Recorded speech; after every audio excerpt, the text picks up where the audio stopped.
ایک مہینہ زکات میں ڈیلے کیا اتنا گناہ آپ کو ہو جائے گا. اس لیے رمضان کا ویٹ مت کیجئے. پہلے رمضان سے پہلے بزرگان دین کا طریقہ رہا ہے کہ ماہ شعبان میں تمام مال کا حساب لگا کے زکات نکال دیں تاکہ ایک غریب کو 5,000، ایک غریب کو 10,000، ایک غریب کو 20,000، تاکہ وہ کپڑے بھی خرید لیں، رمضان کا سامان بھی خرید لیں. تو رمضان میں جو لاسٹ میں زکات نکالیں گے سارا رمضان ختم ہو جائے گا، غریب بیچارہ افطار کے تڑپے گا اور آپ زکات نکال رہے ہیں. شعبان کے مہینے میں ساری ان کی ساری ضرورتوں کی تکمیل آپ کو کرنی ہے. چونکہ یہ کمزور بنائے گئے، تو کمزور جو ہوتے ہیں وہ بولتے زیادہ ہیں اور سنتے کم. تو یہ چونکہ کمزور مخلوق ہے اس لیے بولتی زیادہ ہے اور سنتی کم. اور اسی میں سے اگر زیادہ سننے والی اور کم بولنے والی ہو جائیں تو پھر گھر رشک جنت بن جاتا ہے. شوہر 12 گھنٹے باہر رہ کے جو بھی غم اٹھاتا اور سہتا ہے سارا غم عورت ایک مسکراہٹ سے ختم کر دیتی ہے. تو عورتوں کو اللہ نے اس کام کے لیے بنایا. لیکن ابھی چونکہ مصیبتیں اس لیے بڑھ گئی ہیں کہ وہ اپنے کام سے ہٹ کر دوسروں کا کام کرنے لگی ہیں. اس لیے آج مصیبتیں بڑھتی چلی جا رہی ہیں اور مسئلے کا حل سمجھ میں نہیں آتا ہے. تو میری ماں بہن بیٹیاں وہ اپنی کمزوری کو ایکسیپٹ کریں اور اس کے بعد پھر وہ خاموش رہیں اور غور سے دین کو سنیں اور دین کو سمجھیں اور دین کو سیکھیں کہ سماج کا چین، سماج کا امن، سماج کا سکون سب ان پر منحصر ہے. حدیث پاک میں آیا ہے کہ المرأۃ اذا صلت خمسہا. اس حدیث پاک سے میں اپنے گفتگو کا آغاز کرتا ہوں. آقا علیہ السلام فرماتے ہیں، میری ماں بہن بیٹیاں بھی غور سے سن لیں کہ حدیث میں آیا ہے کہ مردوں کی ذمہ داریاں تو بے شمار ہیں. مردوں کو جماعت کی پابندی کرنی ہے. اگر جماعت سے نماز یہ نہیں پڑھیں تو گنہگار ہوں گے. مرد کو جمعہ کی نماز پڑھنی ہے، اگر نہیں پڑھیں گے تو گنہگار ہوں گے. مردوں کو عید اور بقرعید کی نماز پڑھنی ہے، اگر یہ نہیں پڑھیں گے تو گنہگار ہوں گے. مردوں کو روزی روٹی کی تلاش کرنی ہے، اگر یہ نہیں کریں گے تو گنہگار ہوں گے. ضرورت پڑے تو مرد کو جہاد بھی کرنا ہے، اگر یہ جہاد نہیں کریں گے تو گنہگار ہوں گے. جب ایک طرف جہاد کا موقع ہو اور وہاں جہاد نہ کرے، لوگ گھر میں بیٹھے رہے، تو اس کا کوئی فرض، کوئی نفل اللہ قبول نہیں کرے گا. کیونکہ اس وقت میں جنگ کرنا ضروری ہے، اسلام بچانا ضروری ہے. اس وقت جان بچانا نہیں، اسلام بچانا ضروری ہے. وہ ایکسیپشنل کیس ہے جب ایسا موقع آ جائے، آخری مرحلے میں، ہمیشہ نہیں. اس سے پہلے جو ڈیوٹیز ہماری ہیں وہ ڈیوٹیز یہی ہیں کہ روزی روٹی کی تلاش سے لے کر مسجد میں جماعت کے ساتھ نماز پڑھنے تک ساری ڈیوٹیز مردوں کی ہیں. عورتوں کو اللہ نے جمعہ کی نماز فرض نہیں کی ہے چونکہ اس کا پردے میں رہنا جمعہ کی نماز پڑھنے سے زیادہ ضروری ہے. عورتوں پہ اللہ نے عید اور بقرعید کی نماز واجب نہیں کی ہے کیونکہ ان کا پردے میں رہنا عید بقرعید پڑھنے سے زیادہ ضروری ہے. جماعت کے ساتھ نماز پڑھنے کا ثواب 27 گنا زیادہ ہے، لیکن عورت تنہا اپنے گھر میں نماز پڑھیں ان کو مردوں کے برابر ثواب مل جائے گا، چونکہ ان کا پردے میں رہنا جماعت سے نماز پڑھنے سے زیادہ ضروری ہے. مرد اگر مسجد نہیں جائیں تو گنہگار ہو جائیں، چونکہ مسجد سجدہ کی جگہ ہے، جانا ضروری ہے. مسجد اور جماعت کا انتظام دونوں ضروری ہے. آسانی سے جو مسجد جا سکتے ہیں گھر میں نماز پڑھیں، نماز نہیں ہوگی گھر میں، مسجد جانا ہوگا. مگر انعام بھی یہی ہے کہ جتنا قدم چل کے وہ مسجد جائیں گے ہر قدم کے بدلے میں نیکیاں ملیں گی، ہر قدم کے بدلے میں گناہ مٹیں گے. اگر 100 قدم دوری پہ مسجد ہے تو آپ 100 قدم چل کے آئیے، اب ہر قدم کے بدلے میں جوڑ لیجیے کتنے گناہ مٹیں گے. لیکن عورت کا اپنے گھر میں رہ کر نماز پڑھ لینا تنہا مردوں کے برابر ان کو ثواب مل جائے گا، چونکہ ان کا گھر میں نماز پڑھنا مسجد میں نماز پڑھنے سے زیادہ بہتر ہے. ان کا تنہا نماز پڑھنا جماعت کے ساتھ نماز پڑھنے سے زیادہ بہتر ہے. جب جہاد کا وقت آ جائے تو گردن کٹانے کے لیے مرد جائیں گے، عورتیں نہیں جائیں گی، عورتوں پہ جہاد فرض نہیں ہے۔ اب آپ سمجھ سکتے ہیں کہ کتنی ذمہ داریاں ان کی سمت اور محدود ہیں، ذمہ داریاں کتنی اس کی محدود ہیں، کتنی ڈیوٹیز کم ہیں اس کی۔ تو اب اس حدیث پاک میں سنیے، ان کی ذمہ داری بالکل محدود ہے، چونکہ یہ بہت جلدی یہاں سے جانے والی بھی ہے، اس لیے میں چاہتا ہوں کہ جلدی سے ان کی فضیلت والی حدیث سنا دوں، اس کے بعد پھر وہ چلی جائیں یا سو جائیں یا بات کریں، پھر میں آپ کی طرف مخاطب ہوں گا اور پھر میں آپ سے میں بات کروں گا۔ پہلے یہ خاموش رہیں اور یہ اپنی فضیلت سن لیں۔ آقا فرماتے بہت معتبر حدیث ہے، حدیثیں تو بے شمار ہیں مگر بہت ساری حدیثیں گڑھی ہوئی ہیں، بہت ساری حدیثیں کمزور ہیں، ضعیف ہیں۔ جو مستند اور معتبر احادیث کی کتابیں ہیں وہ بخاری شریف، مسلم شریف، نسائی، ابن ماجہ، ترمذی، ابو داؤد، یہ جو کتابیں ہیں 6 کتابیں، یہ بالکل آتھینٹک کتابیں ہیں۔ اسی کتاب کی ایک حدیث پاک ہے کہ المرأۃ اذا صلت خمسہا، چونکہ آدھی آبادی مرد کی ہے، آدھی آبادی عورت کی ہے۔ عورت کیا کرے کیا نہیں کرے، مرد کیا کریں کیا نہیں کریں، اس کو تو ہر مرد کو سننا ہے اور ہر عورت کو بھی سننا ہے، کیونکہ عورت کی ڈیوٹیز بہت محدود ہے، کم اس کی ذمہ داریاں ہیں، اور مردوں کی ذمہ داریاں بے شمار ہیں، اتھاہ، لیمٹ لیس ہیں۔ ان کو اپنی ماں کو بھی پالنا ہے، مرد کو اپنے باپ کو بھی دیکھنا ہے، اپنی بیوی کو بھی پالنا ہے، اپنے بچوں کو بھی پالنا ہے، اپنے پڑوس کو بھی دیکھنا ہے، غریب رشتہ دار کو بھی دیکھنا ہے، معذور کو بھی دیکھنا ہے، یتیم اور مسکین کو بھی دیکھنا ہے۔ یہ ساری ذمہ داریاں مردوں کے اوپر میں۔ اب عورت کیا کرے، بس وہ صرف 4-5 کام کرے اور انعام اتنا بڑا ہے کہ صاحب آپ سن کے دنگ رہ جائے۔ حدیث میں آیا ہے کہ المرأۃ اذا صلت خمسہا، عورتیں صرف اتنا کریں کہ جب وہ 5 وقت کی نماز پڑھیں، اور یہ کسی پہ معاف نہیں ہے 5 وقت کی نماز۔ عورتیں چونکہ بھوکی رہنے کی عادی ہوتی ہیں، اسی لیے وہ 1 رجب، 27 رجب، 15 شعبان یہ روزہ رکھتی ہیں، چونکہ وہ بھوکی رہنے کی عادی ہوتی ہیں۔ صبح ہوتی ہے 5 بجے وہ ناشتہ کرتی ہیں، دوپہر 2 بجے، دوپہر کا کھانا کھاتی ہیں شام کے 5 بجے، اور رات کا کھانا کھاتی ہیں رات کے 12 بجے۔ اسی لیے گیسٹرک کی بیماری بھی ان کو زیادہ ہوتی ہے، اور بہت سارے امراض ان کو ہوتے ہیں، اور ڈاکٹروں کے پاس 90% عورتیں رہتی ہیں، 10% مرد رہتے ہیں، چونکہ وہ شوہروں کی بات مانتی نہیں ہیں، وہ اپنی چلاتی ہیں، بھوکے رہنے کے عادی ہیں۔ اسی لیے 1 رجب کا روزہ، 27 رجب کا روزہ، جمعرات کا روزہ، سوموار کا، پیر کا روزہ برتتی ہیں۔ اور شوہر بولتا ہے کہ ارے یار مولانا صاحب میری بھی بہت نیک ہے۔ کیوں نیک ہے بھائی؟ وہ روزہ بہت رکھتی ہے۔ میں نے کہا نماز کے بارے میں بتاؤ کیا حال ہے؟ اگر وہ نماز پڑھتی ہیں تب میں کہوں گا کہ وہ نیک ہے، ورنہ وہ تو بھوکی رہنے کے عادی ہیں۔ وہ 5 بجے شام میں نہ کھائیں گے، آفتاب ڈوبنے کے بعد کھا لیں گے، کیا لگتا ہے؟ روزہ رکھنا بہت بڑا کمال نہیں ہے عورتوں کے لیے، چونکہ یہ بھوکے رہنے کے عادی ہوتے ہیں۔ نماز پڑھنا کمال ہے، 5 وقت کی نمازیں پابندی سے یہ پڑھیں، فجر کی نماز کڑاکے کی سردی میں پڑھیں، نہا دھو کے پڑھیں۔ ہندوؤں کی عورتیں نہا دھو کر کے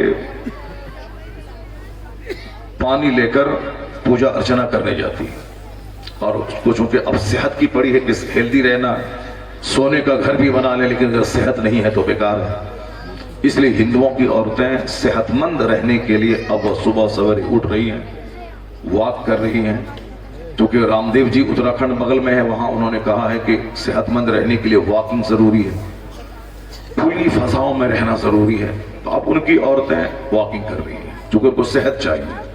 ہماری ماں بہن بیٹی کو چونکہ صحت نہیں چاہیے، چونکہ شوہر کما رہا ہے، سارا علاج تو وہ کرا ہی رہے ہیں، وہ اپنی کمائی کا 50% حصہ ان کے علاج کے لیے خاص کر دیں، اس لیے وہ سونے کا ٹائم جو اس وقت وہ جگیں گی، اور جو جاگنے کا ٹائم اس وقت وہ سوئیں گی، کھانا کھانے کے بعد جب سونا چاہیے اس وقت وہ بات کریں گی، اور جب کھانا کھانے کے بعد تھوڑی سا واکنگ ورزش ہونی چاہیے اس وقت وہ فوراً سو جائیں گی۔ مرد جو بھی کہیں گے وہ سارا کام الٹا کریں گے، کیونکہ انہوں نے سمجھ لیا ہے کہ میری بہادری، میرا کمال یہی ہے کہ میں مرد کی بات نہیں اس کی مخالفت کروں، مرد بولے اس طرف جاؤ تو وہ ادھر جائیں گی، چونکہ ان کو معلوم ہے کہ اگر ادھر جائیں گی تو مرد سمجھ لے گا یہ ہم سے ڈر رہی ہے، ہم سے ڈر رہی ہے، اس لیے وہ بتانا چاہتی کہ میں تم سے ڈرتی نہیں ہوں، اس لیے وہ بولتے ہیں ادھر جاؤ تو وہ ادھر جاتی ہے، تاکہ تم جانو کہ میں بھی کچھ ہوں، I am something. Purse تمہارا، پیسہ تمہارا، مکان تمہارا، سب کچھ تمہارا، مگر میں بھی کچھ ہوں، احساس دلانا چاہتی۔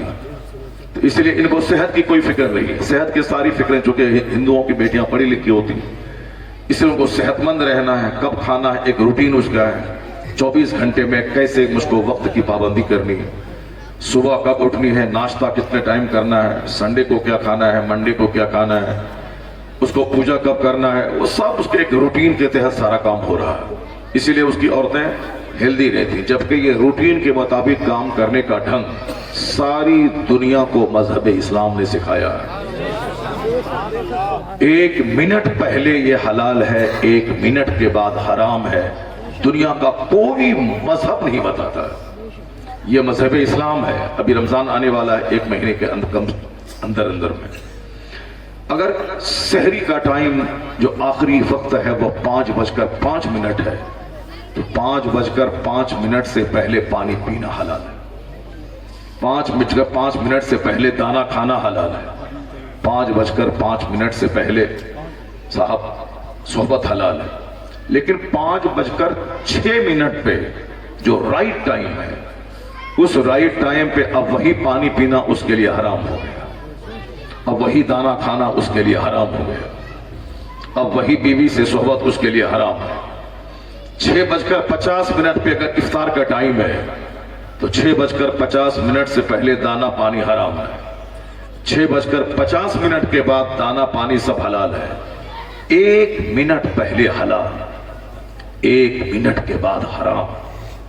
کس قدر پنکچولیٹی اور وقت کی پابندی کا پیغام اسلام دے رہا۔ ابھی عشاء کا ٹائم ہے، 5:10 پہ اگر فجر کا ٹائم شروع ہوتا ہے تو 5:10 سے پہلے عشاء کی نماز ہے، 5:10 کے بعد عشاء کی نماز نہیں، فجر کی نماز ہوگی۔ اگر سورج 7 بجے طلوع ہوتا ہے آپ کے علاقے میں تو 7 بجے تک فجر ہے، 7:01 پہ نماز نہیں پڑھ سکتے آپ۔ 1 منٹ پہلے عشاء کا ٹائم، 1 منٹ کے بعد فجر کا ٹائم، 1 منٹ پہلے فجر کا ٹائم، 1 منٹ کے بعد ٹائم ختم۔ زکوٰۃ اسی مال پہ فرض ہے جس مال پہ حولان حول یعنی سال گزر جائے۔ عورتوں کے پہننے کے زیورات اس پر بھی زکوٰۃ فرض ہے جب سال گزر جائے، چاہے استعمال میں ہو یا بکس میں بند رہے، سب زیور پہ زکوٰۃ فرض ہے۔ اور جس زیور اور جس سونے چاندی کی زکوٰۃ نہیں نکالی گئی، قیامت کے دن وہی سونے چاندی وہی زیورات ناگ سانپ بن کر اس کو ڈنک ماریں گے، ڈسیں گے اور کہیں گے تمہارا مال ہے، میں تمہارا مال ہوں جو تم نے جمع کیا تھا۔ تو سونے چاندی چاہے، چونکہ میں بات میں بہت ساری باتیں اس لیے کہہ دیتا ہوں تاکہ کچھ مسائل بھی معلوم ہو جائیں، حالانکہ میرا مقصد ہے ٹائم بتانا، ٹائم کا مہتو بتانا، لیکن چونکہ یہ بات بھی ہے کہ کچھ لوگ کہتے ہیں کہ کیا زیور پہ ہر سال زکوٰۃ فرض ہے، جو پہنتے ہیں اس پر یا بکس میں رکھا ہوا ہے اس پر، یا پھر سونا چاندی ہے اس پر۔ سونا چاندی چاہے پہنے، چاہے بکس میں رکھے، چاہے بینک میں جمع کر کے رکھے، سال بھر اگر اس کے پاس ہے تو زکوٰۃ فرض ہے۔ اگر سال کے اندر میں اگر وہ مال ختم ہو گیا، بک گیا، تو زکوٰۃ فرض نہیں۔ جیسے میرے پاس ابھی 1 کروڑ روپے کا گولڈ ہے، جب تک اس پر سال نہیں گزر جائے 365 دن، تب تک زکوٰۃ فرض نہیں۔ 5 دن باقی ہے سال لگنے میں، سارا زیور بیچ کے میں نے زمین خرید لیا، اب اس پر زکوٰۃ فرض نہیں۔ زکوٰۃ فرض ہے اس مال پہ جو مال اس مال پہ سال گزر جائے۔ ایک بہت بڑے بزرگ نے کہا تھا کہ میرے مریدوں، 2 بات یاد رکھو، 50,000 کتابوں کے پڑھنے سے بچ جاؤ گے۔ انہوں نے کہا تھا ایک بات گرہ باندھ کے رکھ لے کہ کوئی بھی سکھ، جس سکھ کی تلاش میں تم نماز چھوڑتے ہو، جس سکھ کی تلاش میں تم روزہ چھوڑتے ہو، جس سکھ کی تلاش میں تم حرام و حلال کی تمیز کھوتے ہو، جس چند سکے کمانے کے لیے وطن سے بے وطن ہو کر اپنے عزیزوں، رشتہ داروں، رفیقوں، دوستوں سبوں سے دور رہتے ہو، اور جس پیسے کی تلاش میں، جس مکان دکان کی تلاش میں، جس آرام کی تلاش میں